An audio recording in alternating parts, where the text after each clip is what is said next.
I'm Henze, and I represent the HYPERBOWL. I will tell you about what the HYPERBOWL is, but first introduce Stefan.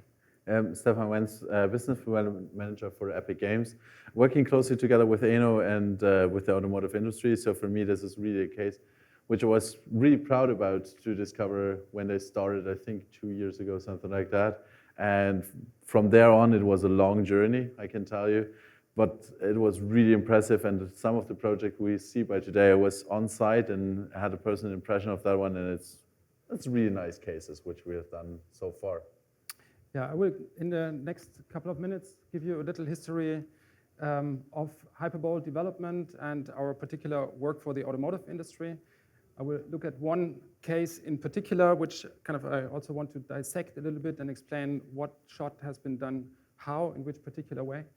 But before we go into that, I would like to give you a brief rundown of our story and how kind of the HYPERBOWL came into being and why we have this particular relationship with the automotive industry. So we are essentially like 3 companies that brought our expertise to the table in 2020 when the Corona pandemic hit all of us, and for us it really created some sort of a creative space and freedom, and basically the big bang of virtual production was out, and we thought, okay, we know how to do this in this team of 3 companies. So InSync is also my company. We've done broadcast, augmented reality, and kind of live stage broadcast, mixed reality experiences for almost a decade. The other partner is Acht, who is a VFX and video post-production house, and they basically brought the reach into the film industry, and TFN are kind of a technical company that know how to run a stage and a project at that scale. So this is a view on the HYPERBOWL. We have kind of a very long history of almost 70 productions in 2 years. So I think there's hardly any other studio out there that has a comparable track record. And the particularity for us is that we come from advertising, and kind of the film industry is a bit behind in Germany. So they're kind of only now understanding what virtual production can do for them, and kind of they look at the American market and at the international markets. But advertisement is like very short-term productions with short production cycles, and this allowed us to like really streamline our workflows. Kind of, it's every new production is kind of a test bed, and you try something, and we can take the knowledge, the know-how from one production into the next one, and streamline our workflows much better than kind of a production that maybe stretches for half a year, and where you can take your clues only after. So, quickly want to add on that one. As I said in the beginning, it was really a pleasure to me to discover you 2 years ago when we started with the first production, and what we have seen then, I mean, the first stage you made was really already impressive in size, but you now moved, you even got bigger, you even got more productions now, and just as we have begun this one, as you said, the Corona pandemic was really pushing this one a little bit further, or pushed the clients to go to virtual production. And for us, this was really a hard nut, because we were, with that version, not ready for the production, and seeing you guys, how you were really managing to also with this early version of virtual production already, later version had cool tools like what you see is what you get setup edition for the virtual production environment and stuff like this. But with that early version, it was really, really great to see how you made your way into virtual production. Yeah, we really dived into that and didn't really know what adventure we would commit ourselves to. We started with version 4.24 in early 2020, and for us it was the first touch point with Unreal. Kind of we hadn't done Unreal before. We had done all of our. Would you do it again? Absolutely. Kind of it was an eye opener, really. Kind of we had developed all of the tooling that you need to do a live show in Unreal and other proprietary engines, and like then coming to Unreal, it was a revelation that all of the kind of the workflow tools are already there. And so kind of we bootstrapped the whole project in 3 months. So kind of 3 months after the decision to do this, because kind of we had the stage set up and running, and kind of why we went into that and doing it ourselves is because kind of we suggested it to our clients. They had the pandemic, they wanted to continue to communicate, to continue to shoot. And we said, okay, if you want to do it nowadays, this is the way to go. This is the technology that you have to adopt. Why don't you build a studio for yourself? But they were just too slow, not moving fast. And we said, okay, this is hot right now. Let's do it ourselves. And we're like, if you take the 3 companies together, we're like 50 people in total. We don't have a big production house or film production company or kind of a major corporation behind us. So we went into this and invested into the LED and kind of bootstrapped the whole system without a big money in the background. And then it was on us kind of to prove that you can really actually work with that this production approach has a benefit for advertisement and for filmmaking in general.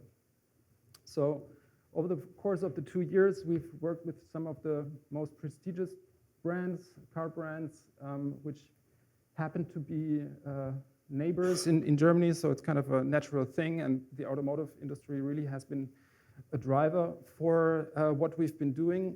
And this is basically mostly because virtual production really solves the conflict between a couple of parameters that are essential for making car commercials or commercials in general. But I think the particularity about car commercials is really confidentiality. Like, vendors want to keep their product secret before they release it. And in order to show it and to film it, traditionally you would have to block whole streets and sections, and kind of this whole confidentiality is a huge issue in car productions. Of course, you need production safety, and you have to have an eye on the budget, and sustainability is becoming also a factor. But kind of if you look at these parameters, they're kind of fighting again, like all of the parameters on the right are fighting against creativity. So ideally, you would be able to shoot on location all the time if confidentiality, production safety, budget, and sustainability weren't an issue. Kind of you would want to kind of build sets or kind of travel around the world and do it. But unfortunately, these 4 parameters are a major issue in the practical way of kind of making car commercials. And we really think that like virtual production allows you to never shoot on location again. And how we will do that, I will show you in the case in a couple of minutes. So this is the next slide.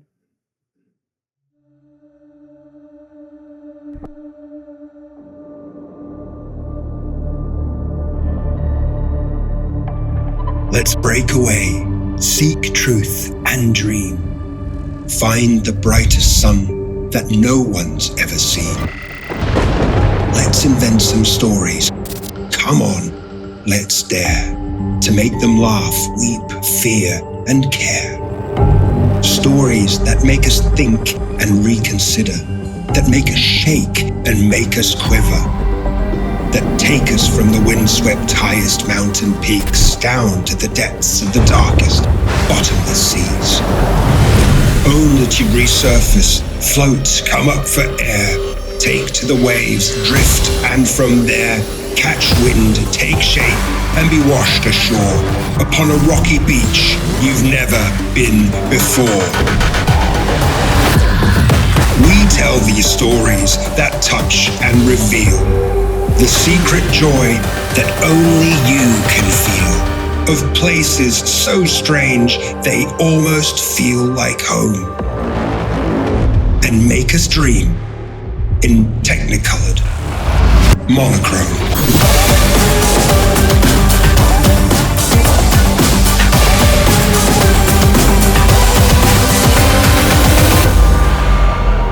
HYPERBOWL. Power to the storyteller.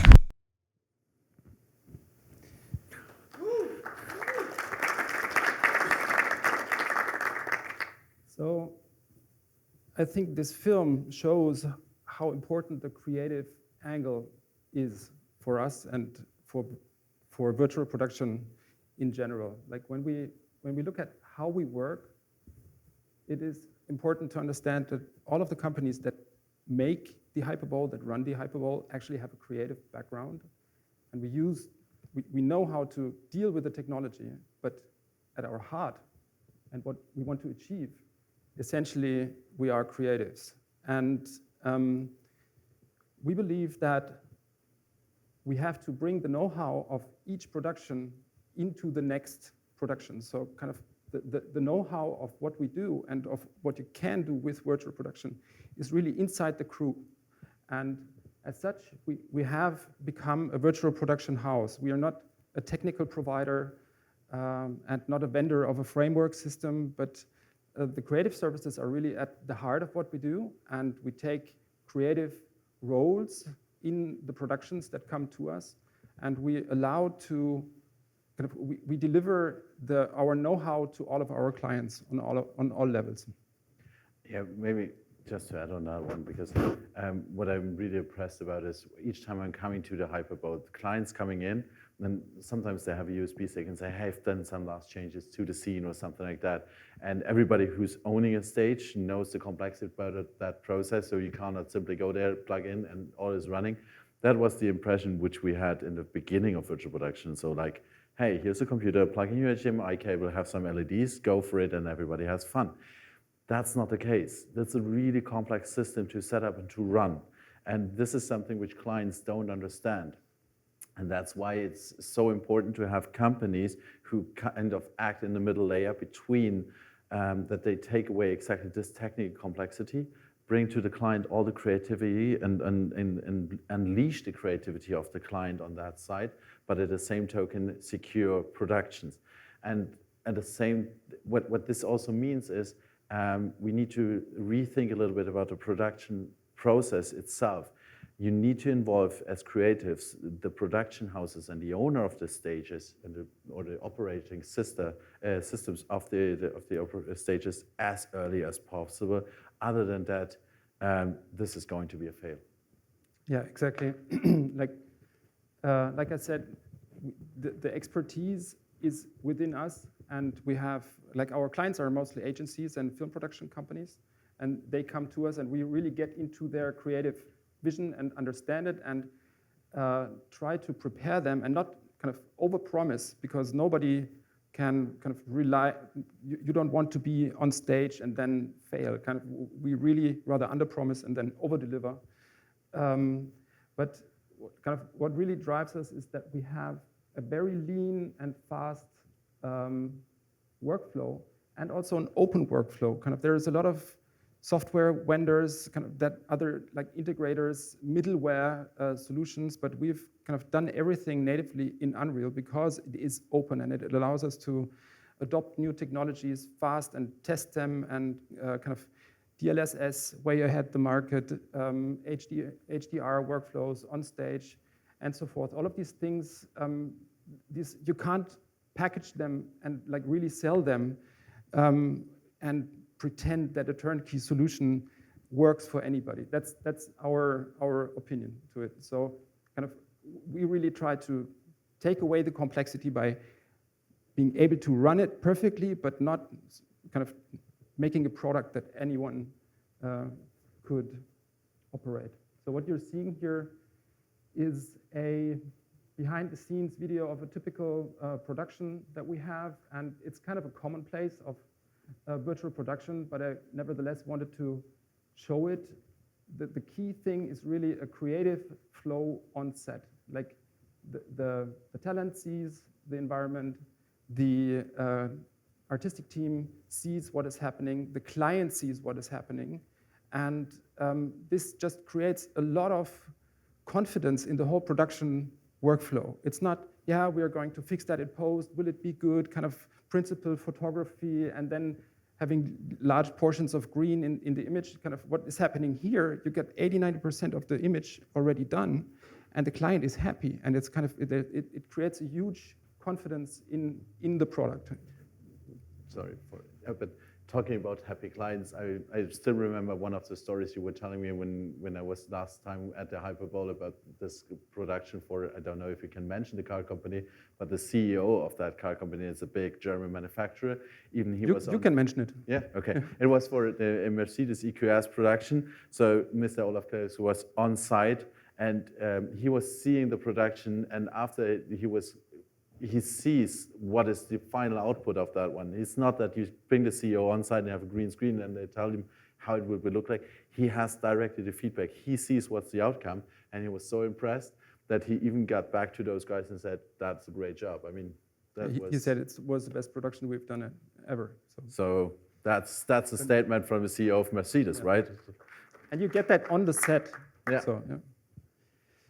So I wouldn't go too deep into kind of explaining virtual production in general, because I would assume that everybody knows what it is and how it works in general, but still just highlighting what the studio and the setup, the physical setup with the LED does for the product. So the car is a glossy object, and the frustum shows what's behind the car, but everything else around this, what is in the studio, shows what's on the car. So kind of this test pattern that you're seeing on the bottom is essentially lighting the whole car. And this is the deal that you need for lighting a car and in virtual production. And like here you can see the frustum is still on, but the studio is off. So kind of the car is black. There's nothing. And like that, you can, like in a photo studio where you would move practical lights, you can like really create beautifully crafted lighting scenarios for your car. So what you're seeing, it's a bit different. The exposure is a bit different on the left, but it's essentially kind of a synchronized stream that you're seeing on the left. The light on the top is lighting the car as you see it there, and you can really say, okay, I'm bringing up a bit the tail and kind of the front screen or whatever. Kind of you can really beautifully craft all of these lighting scenarios for a car. And one aspect that you need for that, which is kind of a particular feature of the HYPERBOWL as well, is that you have the same LED material on the ceiling like on the walls. So the car works like a magnifying glass. So if you have a lower resolution ceiling, for example, you see moire of the LED panels on the top, and you will also see the transition from the wall to the ceiling. So as you can see here, like other studios think they're building higher and higher and higher walls, but our transition from the wall to the ceiling is essentially so good that we can use 95% of the shots, of even like wide shots where you see the ceiling and basically have an infinite angle into the sky without touching it up. I mean, you have to remove the tracking cameras, but kind of the color calibration is so good that it works most of the time. And yeah, you can use this in a creative and experimental way like this, for example.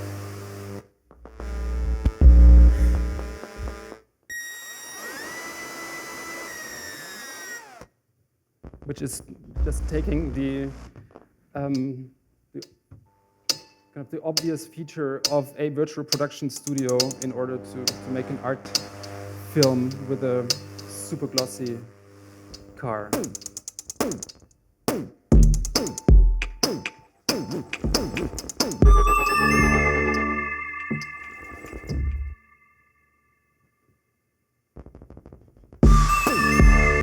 Yeah. Or, of course, you can create highly branded feature film-like compositions on film. Like We have the ability to build the kind of future we want to see. It's time for audacious new thinking that can exist in balance with nature. For us, energy is the next frontier. We will harness the power of hydrogen alongside electricity.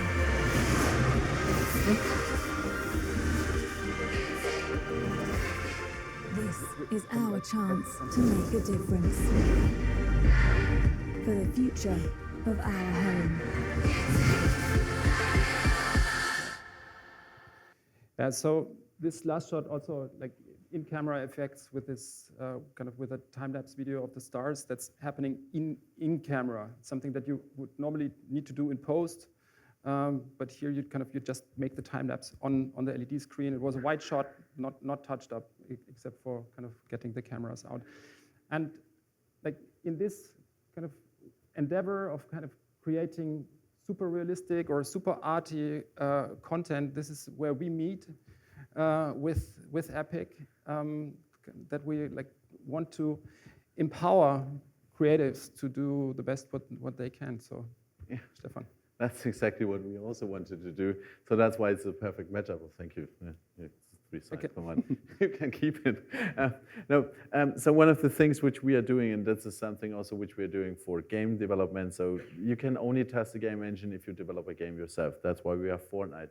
You can only do virtual production if you have a virtual production studio yourself. That's why we have the LA stage, where we are testing out all the time, all the stuff. So that's why we can proudly say everything we do is from creator, producer, to producers or for producers. So we know exactly your pains, we know where you're going through, and that's why we think we have a good idea or a good understanding about what is next required. Although we think we have those understanding, we always are very open and want to connect to you as producers, owners of studios. So whatever pain you have, feel free to come back to us, and be sure if we are not answering, it's not because we don't want to, it's just that we have so much workload on the desk, but we are more than happy to pick up all of those in order to improve the product and to make the next production even better than the one we have by today. In order to realize all of this, our mission is really to empower everybody to create and share really a compelling 3D content in whatever form, especially in virtual production. So that's really what is in our heart and mind, and that's exactly why we have such a good matchup also with the guys from the HYPERBOWL. Talking about this kind of easiness, and that's something which is also quite relevant for all the ones who start in the virtual production. Yes, Unreal Engine is in the core and center of all of our activities. It's our game engine, it's our product, which we are proud of. But this is nothing without the ecosystem we have created around that one with Quixel and enabling you to really create those photorealistic environments or capture reality. If you don't get what you have in Quixel, you can go to the marketplace where others already have done a bunch of the work for you maybe, and you can just easily get those. And with MetaHuman, we even got a new level of fidelity in terms of humanity and integration of real acting persons on that one. So that's something which is really that ecosystem which we have created and which hopefully is getting leveraged more and more over time, but I think you are happy with this one already. For us, this is still not enough. And as you have heard in the keynote already, we are pushing already for 5.1 shortly. So in end November, it will be coming, and it will have a lot of new features in there. Some of those like Nanite and Lumen, which were in 5.0 already, but not were quite smoothly running in virtual production, now are production ready. Everything which is running in 4.27 is, by the way, running in 5. So whenever you have a project in 4.27, stay on that one. Every new project you can go on 5 already. Getting back to exactly the same tool set like in 4.27, and with 5.1 we're making a big step forward. And 5.2, what's next? We don't know. I mean, everything is in the making, and one of the good things is working with us together is we are an agile company, so we directly react on what is required from the market. One of the bad things working together with us, we are a very agile company, meaning we react directly what is needed by the market. So if there is something pushing in and it's really required, then we might postpone other features and push this to a later release. But in addition, we need your feedback. So please, again, come back to us and tell us what is needed in order that we can improve and make your life a little bit easier. Yeah, this collaboration with Epic has been great over the 2 years, and we've always had an open ear, but we've also been very impatient all the time and kind of fetching ahead, and we have Nanette and Lumen already running on our stage with 5.0. So it's production ready in a sense. Next, I would like to look a bit deeper into a particular project. We've shot the Audi Sphere trilogy at the HYPERBOWL. And this is about a set of 3 vision vehicles that are even harder to ship and film on location than serious vehicles. And the film I would like to show you, the next one, I will leave this running so you can feel a little bit into the production, and then I will get back to it and look at a couple of particular shots, how they're done. It's a special thanks to our partner at Audi, Byron West, who kind of agreed upon looking into these productions in detail. So take a minute or two to look into this, and then we'll... First-class mobility, completely redefined with the Audi Urban Sphere concept. Good morning, Jen. Welcome on board. Comfortable, sustainable, providing a place for relaxation and reshaping your idea of personal time. A space for collaboration, providing a modern workspace with room to think, giving you a new appreciation for everything around you, creating time to be together and space Can you bring the volume for you down? to make memories We're approaching your destination. and So, harnessing the power tradition- of digitalization. Would you like me to share your pictures? The Audi Urban Sphere Stop it. concept. Yeah. So traditionally, of course, you want to show the car with a product, the product with people in use. Otherwise, you could be doing everything in CG mostly. I mean, shooting a live thing is still different, but if you didn't have to show it in action and kind of also the interaction in the interior with the HMI and everything, I think you would be able to do much more in CG. So here's a couple of shots. This one is filmed on location, and then there's a CG car in there, obviously. This is basically all of the white shots where you don't really see drivers are plates that have been shot on location, and then a CG car designed and fitted into these shots. And also when people are on the outside, but kind of the car wasn't present here in this moment. But then you cut into the interior, and this is HYPERBOWL. Then so we've recreated these environments so that we can kind of continue shooting on the same location as the film was shot on location. If you know it, you can see it a little bit. Here's a little scene between kind of in the color between floor and LED. But in general, this has been the approach, and then also the other way around, kind of making short driving scenes in the HYPERBOWL for connecting shots is of course also possible. So what you see here is a very simple set actually with a couple of 3D elements. But most of it consists of an HDRI. And if you look at that, this is a technique we've used quite a lot, which is kind of mapping the HDRI onto a simple geometry. So when you move, you get just this bit of parallax that makes the image work for you. Kind of you can't really move around a lot. But let me see if I can play this again. can see it there with the people. They're just like flat on the ground, but kind of with these elements here in the entry, you can create a 3D looking environment just from an HDRI within a couple of minutes or hours, essentially. So of course, the intro section has also been filmed in the HYPERBOWL, beauty shots and so forth. This very easy to make. And yeah, this was the previous for this architectural setup. And also situations like these are shot in the HYPERBOWL.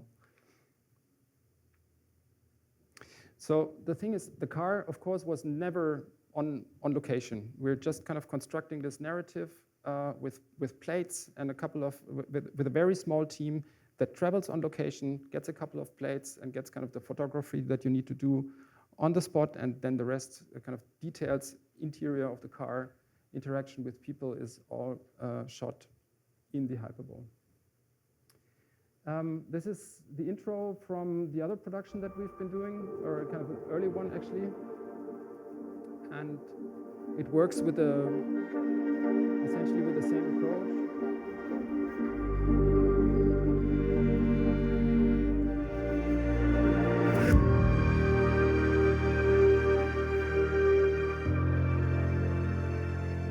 Introducing the next chapter in our story of living. So this is shot on location in LA, and there is this strip here at the beach. And also we have kind of the exterior shots as CG cars in the video plates.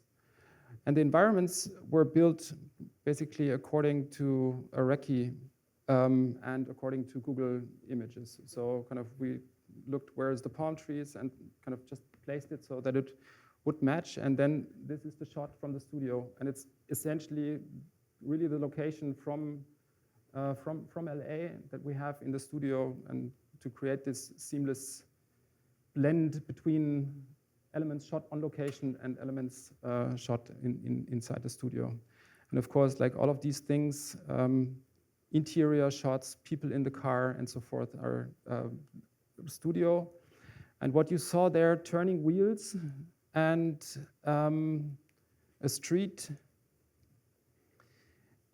we often get asked, can't you put the car into a car rig and kind of get real driving physics? And first of all, with prototype cars like this, the car vendors don't want that. They don't want the car to be damaged. And then the other thing, if you only have kind of a couple of moments like this one, it is faster to just do this in post. Kind of if you put tracking markers, or if you wanted to replace the cars in the studio while you're shooting in real time, the whole shooting process is so fast. If you need to register tracking systems and kind of a car calibration, you have 100 people waiting for you. So it's easier to just rotoscope it and kind of put a couple of markers on the floor and then fix it in post rather than delaying the shoot, because kind of the output that we have with productions like these, kind of everything that we did in the HYPERBOWL was shot in 3 days for each of these films. So kind of it's much more than you would get when you were actually traveling from one location to the other. So to sum it up, there's on the artistic side, of course, kind of the real artistic benefits is that you can control the daylight and the weather conditions, and that you have this, you don't have a green screen, you have like a very natural integration of people and objects with a virtual scene. And of course, when you're shooting, what you see is what you get. And then on the VFX side, you get the real reflections in the car paint, no green screen, things that wouldn't work with cars normally. And of course, you can shoot multiple locations in one day, and you can shoot on hard-to-reach locations or even go to fantastic scenarios. That's really the artistic side. But the production side and the production efficiency and kind of the budget side is at least equally important, and it is important to understand that virtual production is really more efficient. So the savings appear when you look at the productions holistically. So if you don't travel on location, you have like 40% savings in travel and logistics. You have less post-production time. I mean, these are all of the, I'm not sure if I get the sequence right when I report about this now. The savings really come into place when you focus all of your production in one place. If you don't need the crew to travel, if you don't need to hire the staff for an extended period of time, if you don't need to build practical sets, if you have the VIPs or the talent be on the show for a shorter period of time. And of course, for car makers, very important, it's very easy to do this outside of the public eyes. And we're in the lucky situation that a production technology that is actually saving on the budget is also reducing the carbon footprint enormously. And that is mostly because of set build that is smaller and of course like travels, but also in general a shorter production time with all of the people that are involved with that. You did something in addition with your new studio. You Yeah. told me yesterday, right? Yeah, I mean, as HYPERBOWL, we are working on going completely carbon neutral with a huge photovoltaic system on the roof and getting heating from a biogas anlage from nearby. So for us as a company, it's really important to go to an emission zero production technology. And that's also, by the way, for your customers, very important. Yeah. I mean, by now, we saw this just a couple of minutes ago with BMW, who also goes into, with their I-Series, into completely electrification, reducing carbon footprint. So if you can do this as an add-on, I mean, it's a nice to have. It's not something which is the decision-making point, but it's a nice add-on for a lot of those companies when they can say, hey, by the way, we saved the world. But it is becoming more and more important, and we're getting asked about our sustainability strategies. So before I conclude, there's a couple of particularities or kind of special things that are naturally a bit more niche and not kind of come into your attention at first sight. But we also use virtual production to do photo shoots quite a lot, also for campaigns. So for example, this one was a large print campaign also. And this is a situation where there's a 150 megapixel photo camera in the studio. Of course, the LED doesn't have the resolution, but you get all of the reflections and the car photography right, and then we replace the background. But kind of the product is there, and this is also thanks to tools like Movie Render Queue, for example, which allows you to output 150 megapixel rendering. That kind of, it's otherwise you wouldn't be able to really do that. And then also all of these shots, they're essentially taken out of production, and you give the photographer only the lunch break, or kind of, he didn't have an extra day. He just captured these photos while the other production or kind of the film production was going on. And of course, there's a little bit of Photoshop work behind it, but essentially kind of you get these high-end photography more or less for free if you're in the studio setup. And just as you, for example, see in these images, the thing which every photographer is looking for is this like golden hour. And if you can do 24/7 golden hour, you can work much more efficient on that one. And by the same token, you also can use this for the film production. So the campaign which you have on the print images is perfectly matching the campaign you see on the TV or in the cinemas or something like that. So there's a streamlining also in messaging on that one and efficiency. And here a little side story. So this is also kind of high-end, high-resolution photography that we did for Genesis. And what you're seeing there is that we integrated the path tracer into N-Display. So because it's only a still, we were positioning the photo camera and kind of with that together positioning the frustum and then allow it to render for 2 minutes, and we would have a path traced photo of the set for the photography. And that was because we had very late changes from the client, and we couldn't bake it. So, and the client wanted to have the attention to detail and wanted to see the final product and the final shot. So in the end, also here, the background is kind of rendered again and replaced. But for the decision-making process, we had like kind of a totally believable high-end image during the shoot. And also about photography, this is something that's particular for car brands, and this was for kind of a journalist event where we offered journalists motives for their respective market. So that's something they want to shoot their product in India, in South Africa, in America, and so forth, and kind of they came to the virtual production studio and could communicate and report from the product launch with a custom image or kind of a tailored image. And then kind of opening up the horizon, what virtual production can do for the automotive industry outside of the studio. It's the last case I want to show.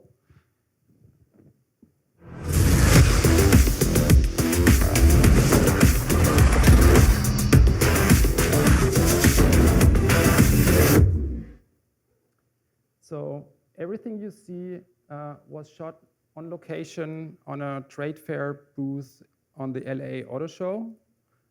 And basically what we did is we brought virtual production on the road into a trade fair setup.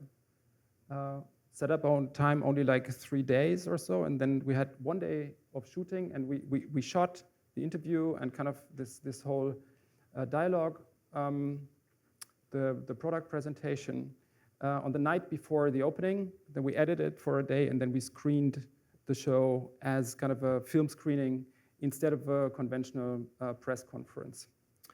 And so this is kind of taking the clues of virtual production back into the event world on one hand, knowing that kind of we can create cinematic images in a very fast production schedule, and trying to get proper product photography in an event setup where you usually have kind of much poorer image quality and kind of more like a broadcast setup. So this was a film setup on a trade fair booth.